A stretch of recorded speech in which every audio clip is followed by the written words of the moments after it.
CIST devenu une véritable tradition, un moment de communion, ce mardi 15 août, alors qu'elle est en vacances à Saint-Barth depuis déjà plus de 3 semaines, Laetitia Hallyday s'est rendue sur la tombe de son époux, Johnny Hallyday, pour une veillée entourée de fans. Un moment de partage émouvant qui lui tient à cœur. Un joli moment de partage, autour d'une sublime chanson.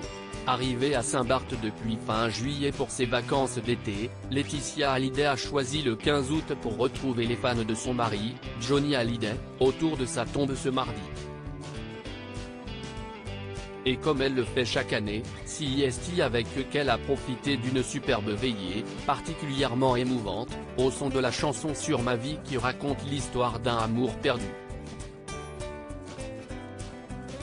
Visiblement touchée, assise devant la tombe et éclairée par les nombreuses bougies qui illuminaient le lieu, la veuve du taulier a profité de cet instant suspendu et a s'accroché aux paroles de cette chanson moins connue du grand public mais écrite par Charles Aznavour. Autour d'elle, les nombreux invités ont également vécu ce moment, partagé en story Instagram par la quadragénaire. Depuis la mort de Johnny Hallyday fin 2017 et son enterrement à Saint-Barth, ces veillées autour de sa tombe sont devenues une tradition à chaque venue de sa veuve Laetitia sur l'île. Souvent accompagnée de Jade et Joy, leur fille désormais âgée de 19 et 15 ans, ou d'amis, elle est en tout cas toujours disponible pour les fans de son mari qui viennent se recueillir toute l'année sur l'île. Une jolie soirée qui s'est conclue pour la jeune femme par une célébration religieuse pour fêter l'Assomption, en ce 15 août.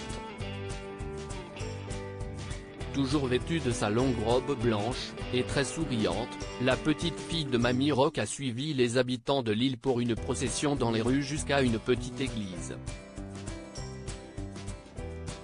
Bientôt de retour à Los Angeles, difficile de savoir, désormais, si les fans du chanteur la retrouveront pour une nouvelle veillée avant son départ de Saint-Barth à la fin de l'été. Dans quelques semaines, elle devra en effet quitter son petit paradis et revenir à Los Angeles avec ses filles, pour la rentrée scolaire.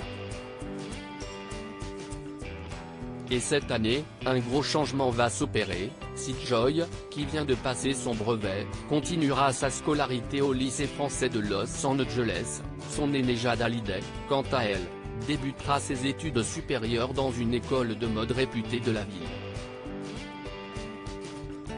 Passionnée de design et de couture, la jeune fille avait déjà fabriqué une robe qu'elle avait montrée à ses abonnés en avril dernier. Et pourra donc continuer de s'améliorer pendant ses études. Pour un destin à la Stella McCartney, devenue l'une des plus grandes créatrices de mode après avoir été la fille d'un chanteur célèbre, on ne lui souhaite que cela.